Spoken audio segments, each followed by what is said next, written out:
So good morning, and thank you for accepting our invitation on behalf of the Former West team. It's really an honor for us to have you here and to accompany us in this process of thinking about Former West and about all the problematics that this project touches and raises. And we're still in the research phase of the project, where we still try to define the character and define the perspectives that we're going to choose in dealing with the project. You are probably a bit familiar, but not so much with the project itself. But to just do a very brief introduction of what we're interested in is the project started as an attempt to put under pressure the notion and the reality of the West understood in the Cold War logics. We did that by taking the year 1989 with the changes that it produced as the starting point, as the let's say, critical turn when the West started to become something else. But it's still a hypothesis of work to what extent the changes in the West that we're talking about are indeed have 1989 as a cause or a symptom. There were a lot of reasons that motivated the project, and one is, of course, the generalized model after 1989 that regarded the former Soviet bloc as a space in condition of transition, of transformation, of aiming towards a Western model of sorts. And in the same time, the former Third World or the current Global South or whatever the new proper denomination is, being in a similar process of democratization, transformation, growth, whatever the actual formulation of this process was. But the mantra was still about them being in a process of change, and that had as an ideal ending point a Western condition. And in this model, the West stays the same. The West is the stable one. The West is somehow this ideal model. And this was like the first thing that we wanted to destabilize. And this is not so much a hypothesis as it is a strong claim that the West has changed as well. And it changed on many levels, and it changed on different degrees at these levels. And we can, of course, think about a different level. We can think of the West of the Cold War, so really the West defined on ideological terms, of the countries that adhere to liberal democracy as political system and to capitalism in different forms. First, more social democratic idea, then the more neoliberal one, as the economic model. And of course, this West was directly affected by the expansion by the disappearance of the counter model, by the expansion of their values in the former territories of the other system, or of the uncharted or in the battlefields of the Third World. But of course, we're also interested in the other West, the old West, the Christian, colonial, imperial, military West, that is equally, that was to an extent digested by the definition of the West during the Cold War, but who's also in similar transformations. But just to sort of like name a number of different perspectives that we're interested in, we're of course very much interested, we want to look at how these changes affected the intellectual world and how the end of real socialism affected the thinking both on the left, both on the more sort of like journalistic, public, intellectual kind of representation of the societies and of the horizon of Western societies. And of course, the key, as this is primarily a contemporary art project, and it stems through contemporary art, and it used the knowledge that has been accumulated and debated around the field and around the intellectual economy of contemporary art. We would like to use art as a prism, as a key through which we would look at these developments. Both to look to a certain extent, to also look at art and how it was shaped by this phenomena, but then taking this analysis that we would draw in the field of art to look back at society, because based on the belief that art can offer a certain kind of knowledge and perspective on realities that other fields simply do not, or can they perform the function. So that's why I wanted to sort of like return this question to you, and to sort of like maybe you would want to comment on this. Also, taking into account your somehow double credentials in your activity. First, having spent so much time in studying and thinking about a particular case of a relationship between a notion of a Western and a specifically non-Western context, Brazil and the anthropophagia movement that you have studied, but then also your work as one of the agents in the bowels of the Western canon, as when you were the curator at MoMA. So it would be interesting to see how you would relate to our interests in the project from this double position.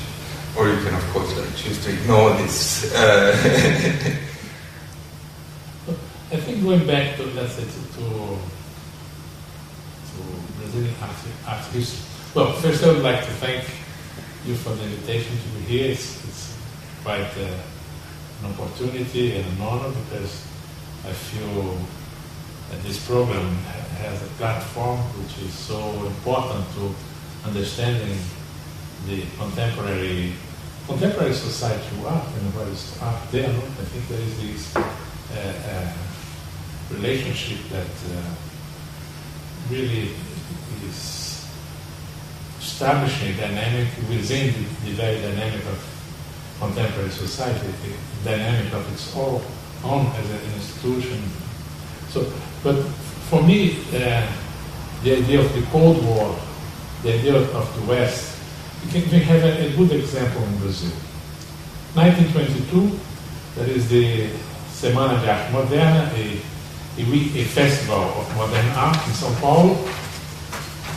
It has some Dadaist attitudes of confronting with the local bourgeoisie, but that did not mean that modernity was not there before. No?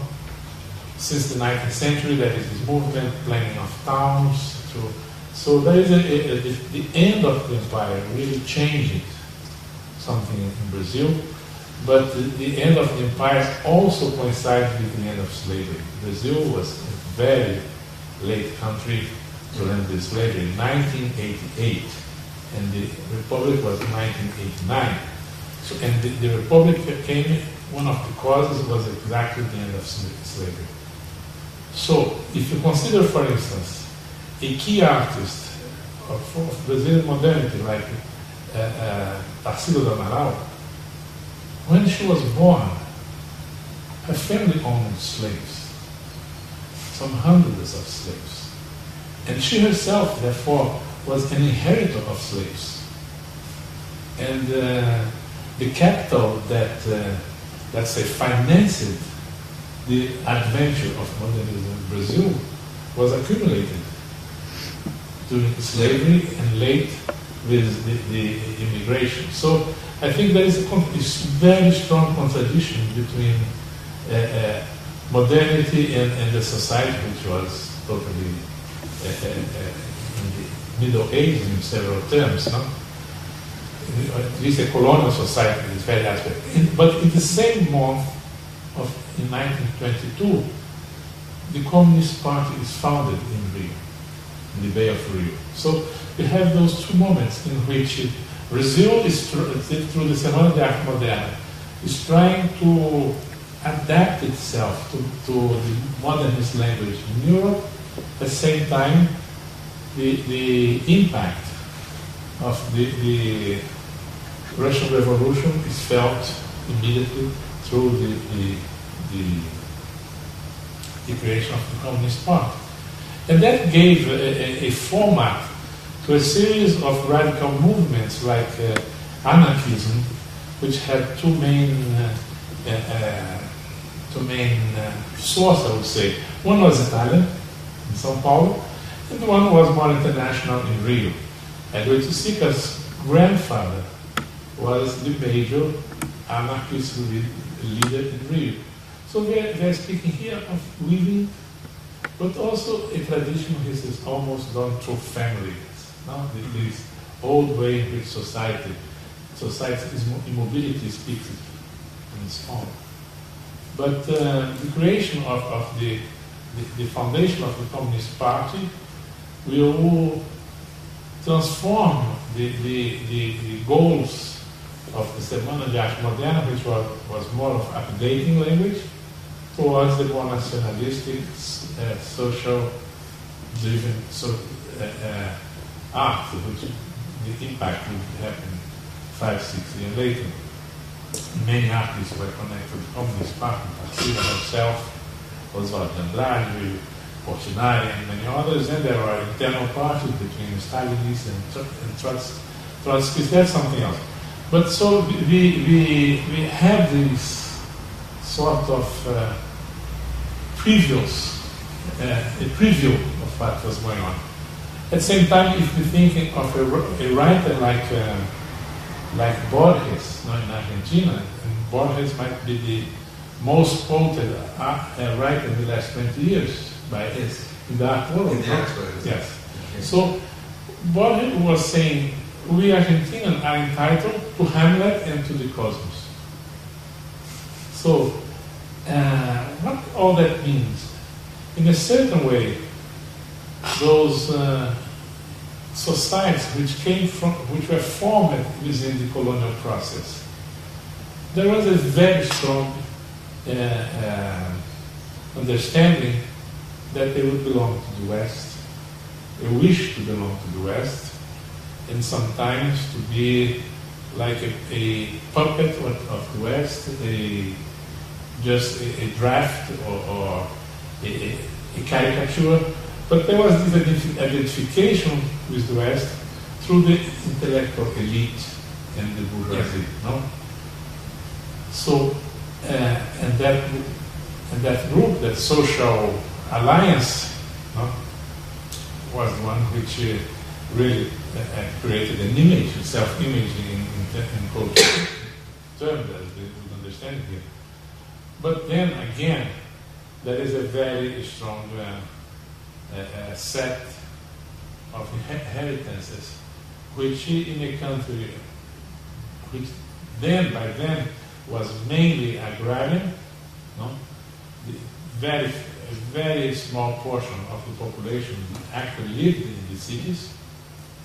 So it was the separation between the actual country and the fantasy of urban intellectuals, the old elite in the city. No?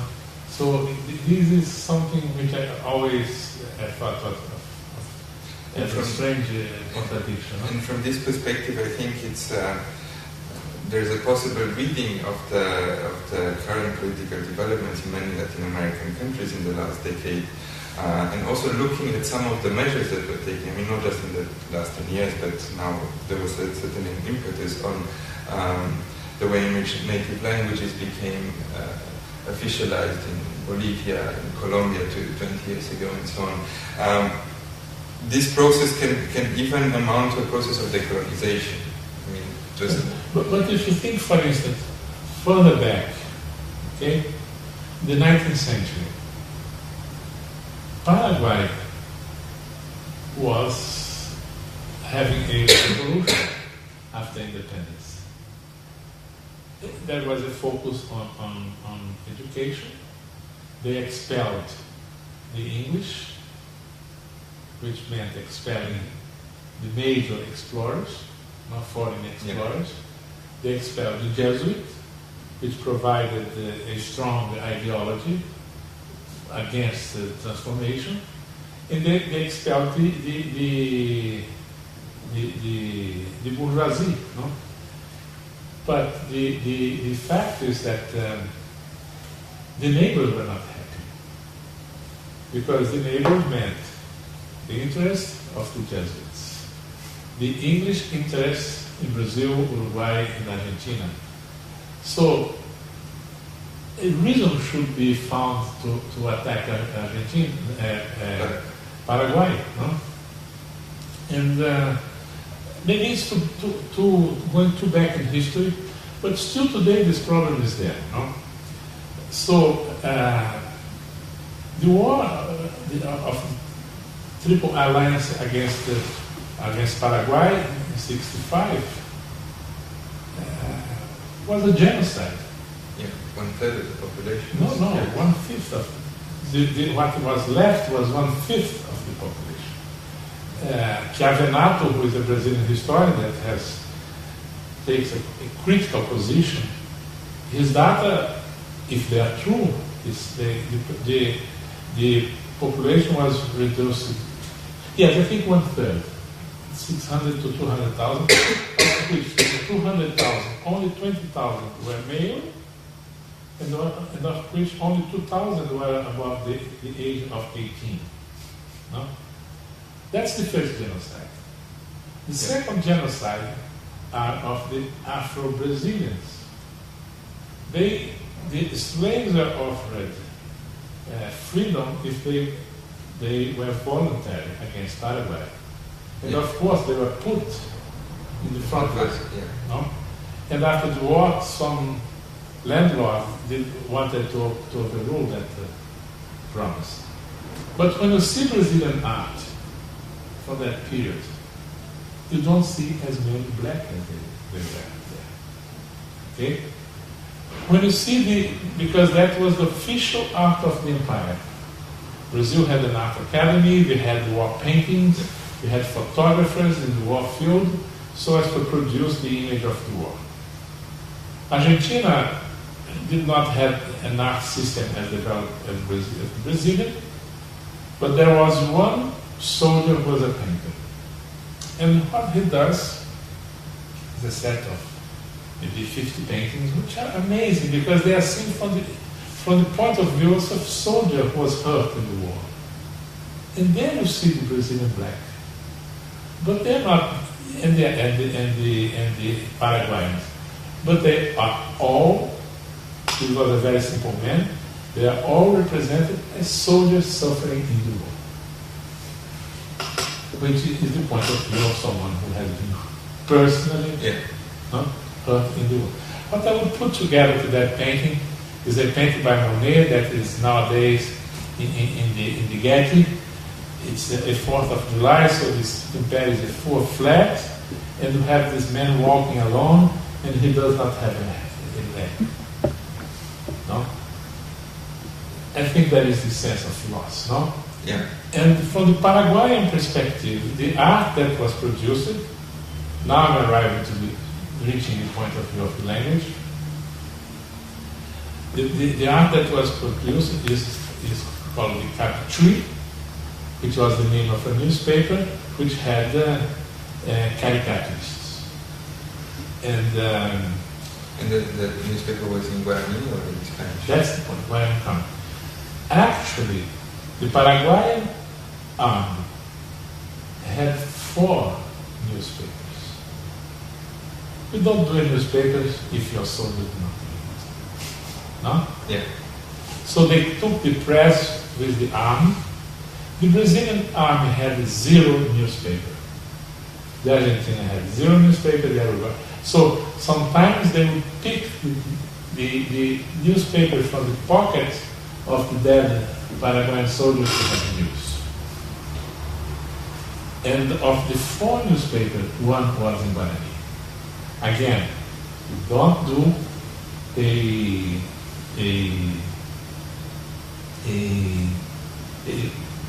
newspaper in Guarani unless the Guarani soldiers leave Guarani. Yeah. No? So they're speaking of a man, of a country which was accused of barbarianism, etc., etc., etc. But he was investing in education. That was so clear, and that was one of his goals. His wife is depicted as a whore, as a prostitute. So there was a symbolic war against this country. Yeah. Brazil needs a passage through the Paraguay River to connect the interior of Brazil to the ocean. So that was also a good excuse to get a free. But until today, Brazil holds the canon Cristiano, which was the main canon from the Paraguay. The war battle. Yes. The war canon. We returned the flags and other trophies when the Taipu Dam was constructed, one of the most powerful electric dams anywhere. The border of Paraguay, Argentina, and Brazil. And one of the conditions of the Paraguay was the return of this. I mean, to see how much they are hurt, and how much they were hurt, in fact. And we pretend we did not anything. I learned in school that there was a dictator there, and he was very fierce and obscurantist. Isolationist, married to a prostitute, and here we have something else, in fact. Yeah. So I went to Paraguay and I was 18 years old. It was the first Latin American country that I visited. And so I feel that to understand this, we have to go back to history. Yeah. And very, very far away. For instance, the image of the Bandeirantes, which is the image of São Paulo, the official palace of the governor is Bandeirantes, the most important road in São Paulo is Bandeirantes, their most important airplane they fabricate is Bandeirantes, but the Bandeirantes were known for winning Indians with Western weapons and destroying the territory, committing genocide at the same time. And this is in Barlels, the Dutch writer that wrote about the Nassau government, that the only people who could destroy the Quilombo, which was the village of slaves who were free, runaway slaves, the biggest one, would be the Bandeirantes. And they are national heroes. I mean, we cannot go towards a more just society if we don't make a really serious reconsideration of the figure of the Bandeirantes. Yeah. No? How can you speak of ethical bonds in a society in which the hero of the territory expansion was yet actually a planned genocide? No? And while the coast was defended, and that's not taken into consideration. So I think there are many geopolitical aspects. But then, coming to more to our issue here, So I hope I have somehow touched the issue of language there. Yeah. No? But there are some other aspects after the war, no? Which is a new literature that's not actually within the modernist, nationalistic, regionalistic, social realism literature. It's a literature that has three major paradigms. Clarice Lispector, João Cabral de Melo Neto, and Guimarães Rosa. Language is their business. Yes. Like circumference for any business. Geometry that we have. So it's a new moment in which you have, let's say, an economy of language with João Cabral. He is an architect, a geometer, an engineer of language, but that language is dealing directly with poverty, with the lack, with the deficit. While with João Cabral, there is a absolutely symphonic construction of language that's totally untranslatable, like so many pieces of literature around the world, which was putting together in the voice of a simple peasant, maybe a passage from Dante, but also written in the music with the knowledge, the wisdom of a man who lives in that area for 200-300 years. No? And then there is Clarice Lispector about the language as the uttermost place of the individual, where it can be water, it can be darkness, it can be void. But so I think that there is a switch, and those writers they were less concerned with the West. They were not engaged in the Cold War process. Yes. But I think that. But of course, Brazil as a whole was very much involved in the Cold War process, because you can argue that the military dictatorship is direct. When I was speaking and I spoke of Western democracy, I truly don't know what that means regarding the United States. I don't know what that means. It never made sense a democracy first that is based on freedom of commerce, to start with. So I think democracy is based more on ideas related to surplus value. Yeah. That's my feeling, no? And then if you consider the history of the United States, post-war history of the United States, it's not a lesson of democracy, it's not a paradigm of democracy for nobody in Latin America. On the contrary, it has been a history of intervention, of teaching how to torture efficiently, and making nets of torturers, no? Diplomats traveling from one country to the other and leaving behind the coup d'etat. No? You can tell a history of torture, which was beginning in Brazil, less fierce, but ended in Chile. Yes. No? So how can we think of the West as democracy? I mean, that was not that was the dissent. No, I know that's you come from another tradition, but yeah. For me, let's say it's just capitalism versus socialism in the true distorted ways. My first true distortion, bureaucratic distortion. And here I would allow to quote Pedrosa, no? Mario Pedrosa. He was a Trotskyist since the 30s. He paid for that. He was exiled in the United States. I'm not meaning that the Americans are like that. I mean, the state organization at the service of undemocratic principles. We all know that, not worldwide. But they have to acknowledge the importance of the American academia to art history after the immigration of European scholars to the United States between the wars, no? And Pedrosa was there, he was reading the new criterion. He had been a student of Cassirer, he had studied in Berlin. So, and he's the man who will also talk of a Brazil which is both the West, but not in the West.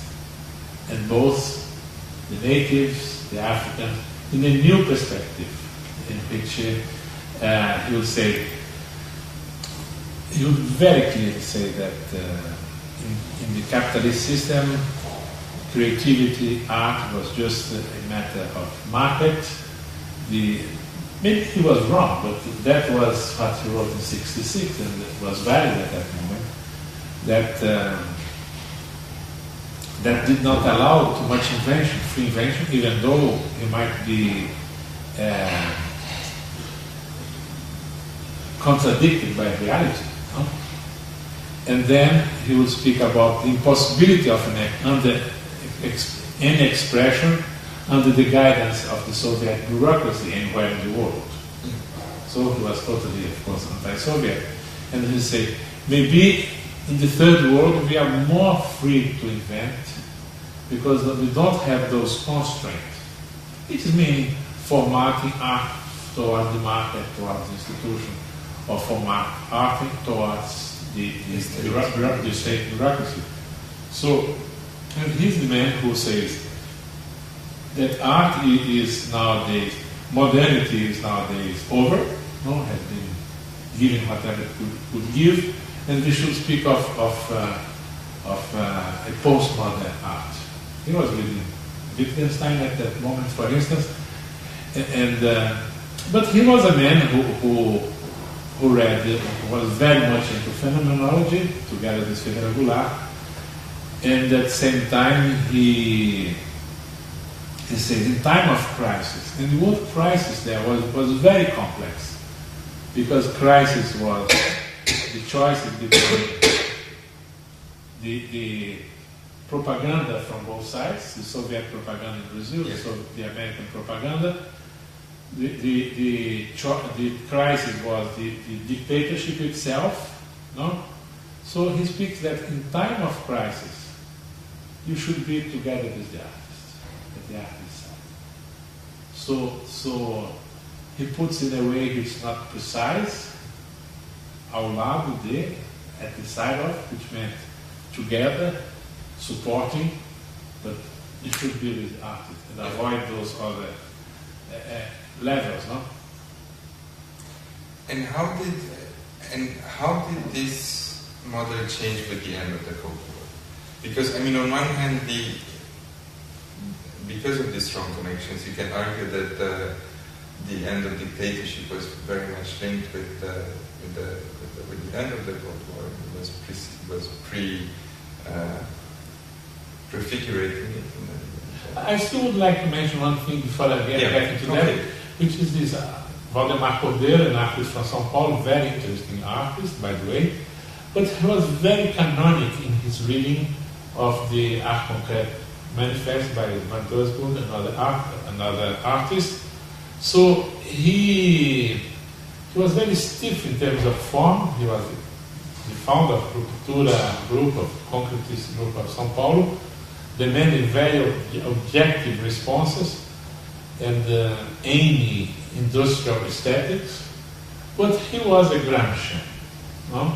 So he attracted artists who were dealing with industry, no?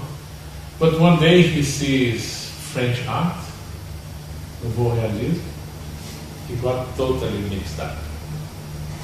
Because São Paulo is a very strong center in studies of semiology. You know? So that really touched him. And then when he meets pop art, then he goes really crazy. No? And he said, I cannot understand how capitalism can create such a fantastic art. Because no matter in which economic system you are, artists always have this possibility, this power to disrupt what is and the contradiction. No? They just come out with a force that no one can hold, is in favor or against, whatever. No? So I think this is part of the, how do you call, mystery of art, or the contradiction of art, of the damnness of art, or whatever, the vision of art. It just cracks, no? the block that is so strong. Yeah. And then he comes with an interesting solution.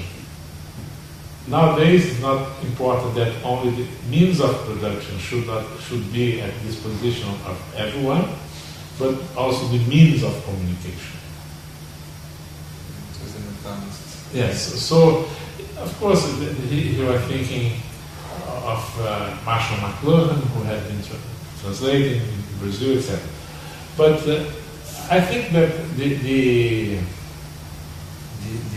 facts of the 90s, let's say, which I think was a process, no, in which we could speak not only of the Soviet bloc, but we should speak also at the democratization of the capitalist bloc in Latin America.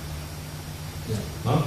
Because Brazilian dictatorship ends in the 80s, the Argentina same. So there is a change there, no? In both sides. And Brazil came with a amnesty for everyone, including for state torturers. That was negotiated by the army. And still today a problem. Yeah. So maybe as a metaphor to that, there is a certain irresponsibility in that system. The Museum of Modern Art of Rio was struck by fire, destroyed by fire in 1978.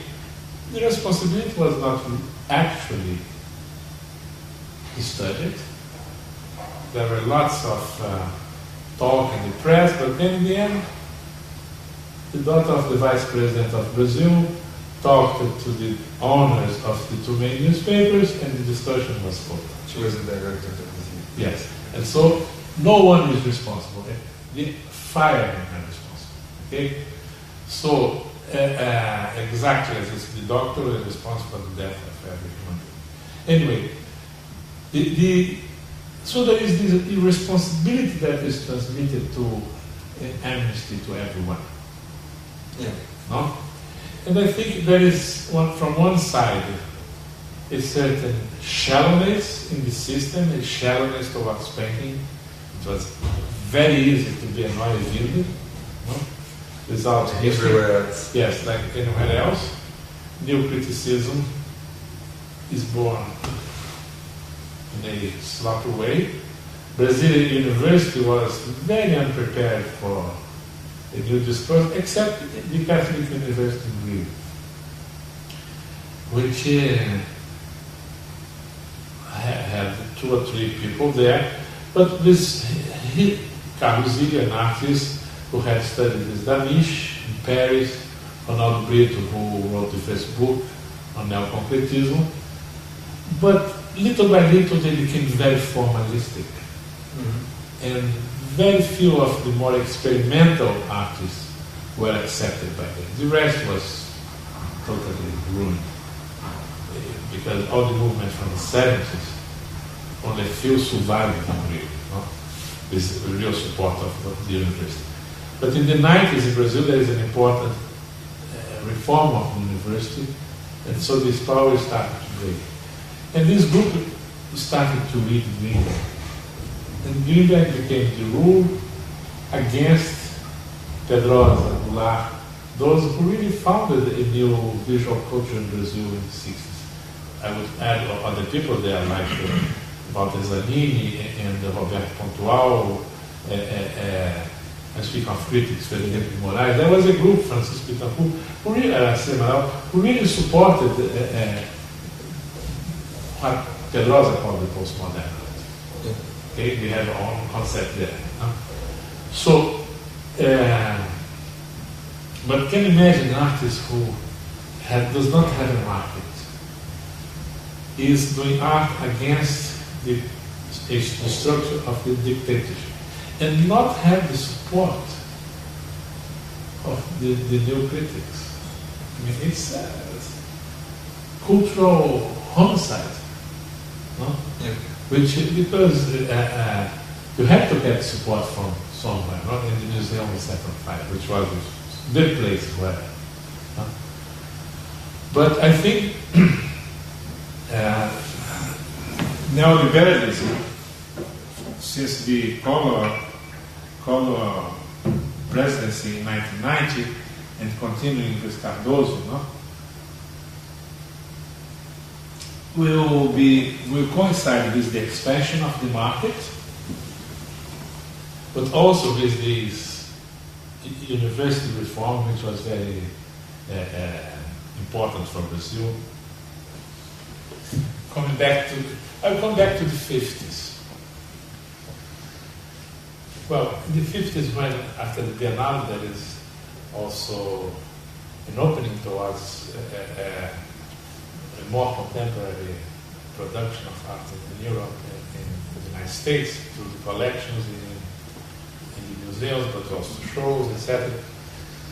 And especially also to the understanding of art history and contemporary art of Mário Pedrosa and the poet Ferreira Goulart, who was also an art critic. So, at that moment, if you read carefully Pedrosa, he'll say, for instance, that you should not look for Picasso, or another moment, certain artist gets a Brazilian art, Figo Straw gets a prize in Venice. He said, Figo is a model for herself. Only for himself. He liked the work. He was warning.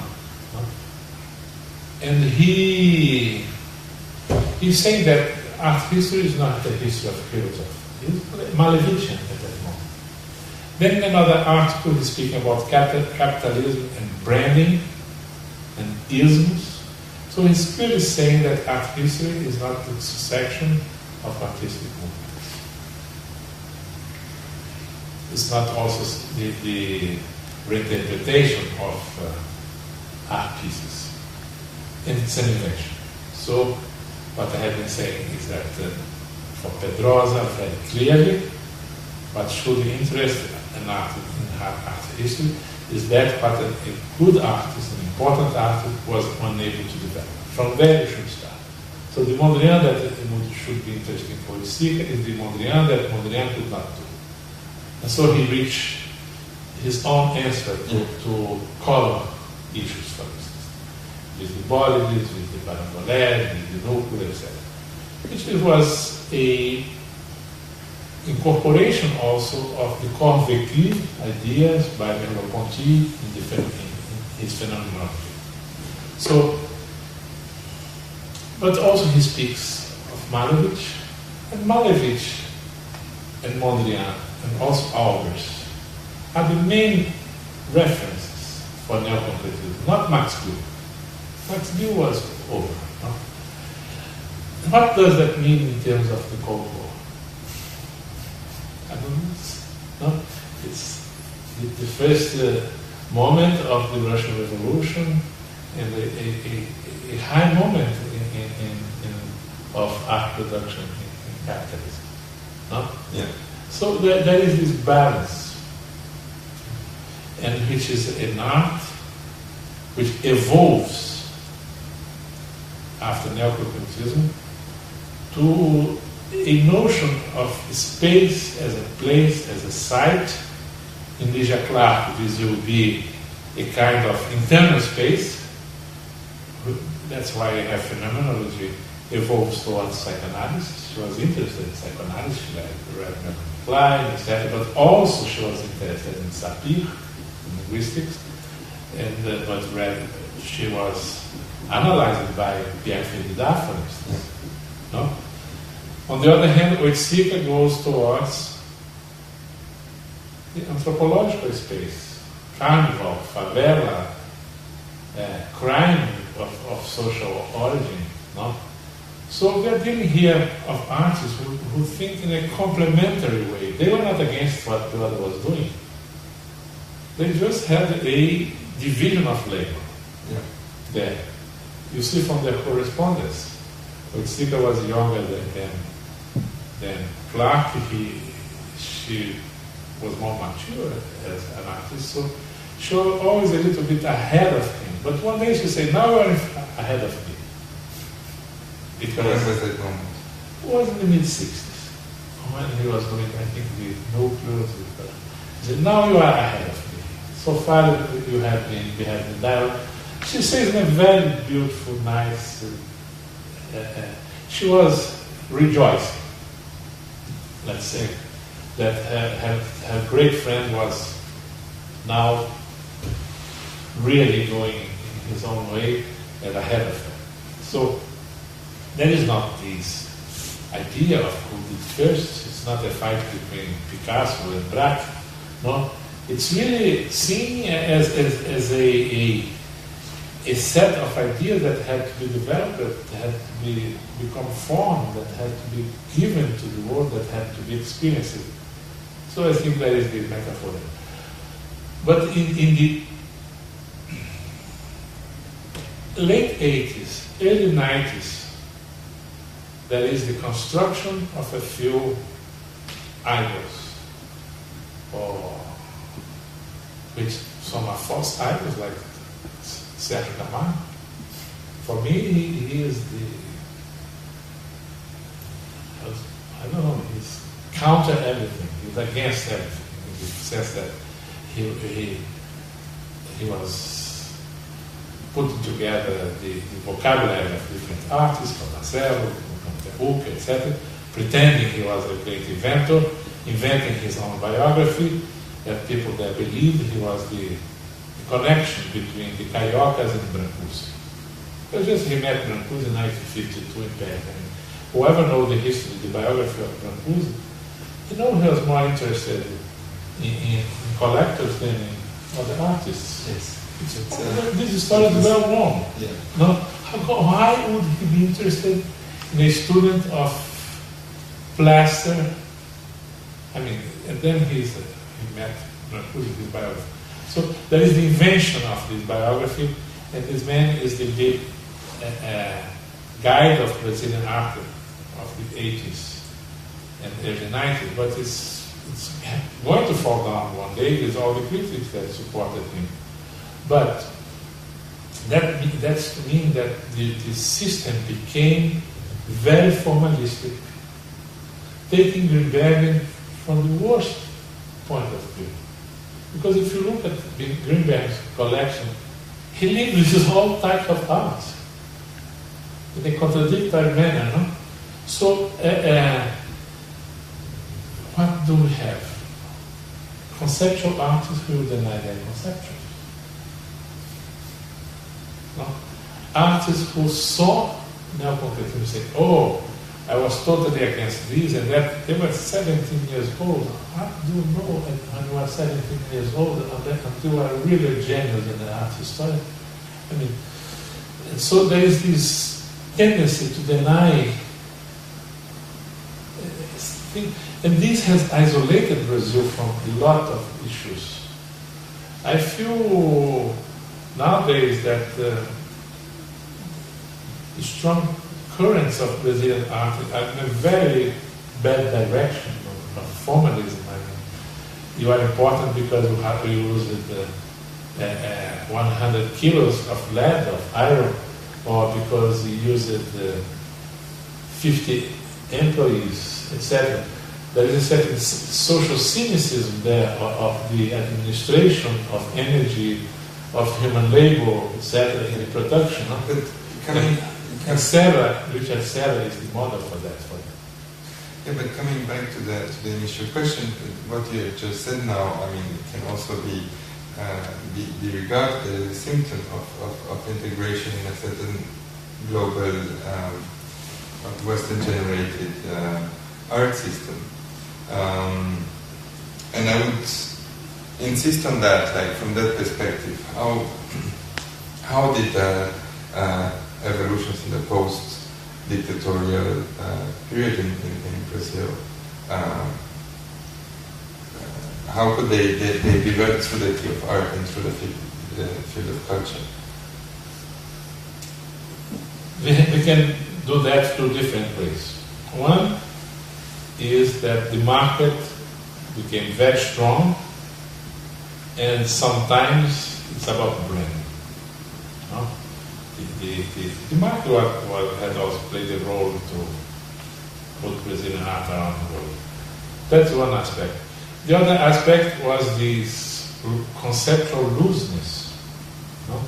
Focusing on a formal model which was not in favor of diversity, was a very, instead of the angle opening, it was closing towards a few directions. Until the mid-50s, the people who made the critical opinion in Brazil, there were very few people, very powerful, they had no one to contrast, and they could not care less what was going on elsewhere. Yeah. They couldn't care less. To the extent, for instance, of people commenting, still today, but commenting what they thought as the best Brazilian artists, and the comparison would be, I should not say names of the painters, but let's say Basilics and what's the name of the American artist with all the tissues? Schnabel, no? As the big names of painting. I mean, it's a loss of the culture of painting, which is very, very weak, but now there is no responsibility when you don't have contrast of ideas. You just say what you want to have the authority. So it was very much the authority, no? But I feel nowadays that there is a diversity. The university reform in Brazil was very important. I insist on that because the federal universities are, except in São Paulo, they are the main universities all over Brazil. So if they are following a new system towards art education, art history, then it's going to change, and it has been changing. So you find art critics all over Brazil. They might not be the best in the world, but they can address to contemporary art in a more precise, with a more precise agenda, critical agenda, etc. So there is a diversity now of power. Yeah. Then I would say that nowadays Brazil is less centered as far as art production is concerned, but we are living internal colonialism which we never did before. It is centered in São Paulo. No? Everything is there, the money is there. To make a show in the Amazon 2,000 kilometers away, you have to ask a bank there. They might say, no, we are not interested in the Amazonia market, they don't give you money. So it's a very perverse system nowadays. So, but this means that the country there is a diversification as far as where the art is made, and therefore the agendas. And I truly think that the agenda somehow follow what is let's call it the psychology of the places. I see Rio's art very much more connected to conflict, much more conflictual art. And another city, the city has not to praise itself. It has to see itself not critically. So this reflects in the art. You see artists that are working with, because it's not the city of capital. Then the projects, for instance, art and society, which is to be more meaningful, they have to address to the social divide, to the social mobility, no? To migration, to how the city is organized, etc. And so artists are working in the favelas, in the slums, but it's not only the appropriation of the symbolic capital, but also addressing how the symbolic surplus should not be appropriated without a benefit in equal terms to the people who are working. I think this is an ethical change, a moral change, or political change, but I think it's a change for good. If an artist is addressing to the situation of a kid in conflict with the law, something has to benefit in a good proportion from the return of the market to that community of youngsters. Am I evading the no. Am I not focusing? So I feel that the aim of this project in the long run could be to dissolve itself. No? Because let's say bridges have been established, it has fostered new discourses, differences that should be overcome have been surpassed, or differences which should be kept were identified, people were empowered, and I think that would be an aim. But I think there is a lot to do, like empowering certain artists, empowering certain discourses, certain agenda. Maybe more than relying on people.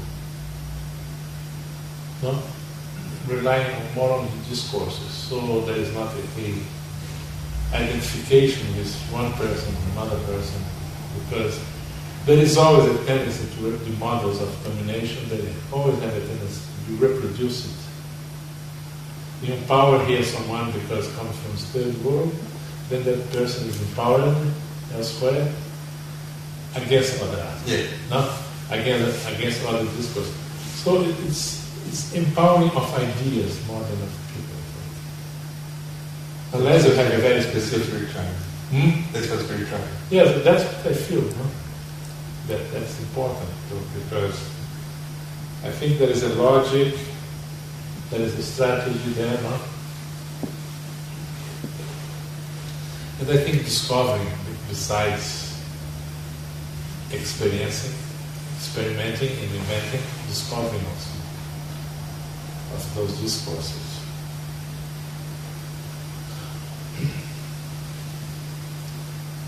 I think that's it. Thank you very much. Thank you. Thank you. Then, thank you. Wow.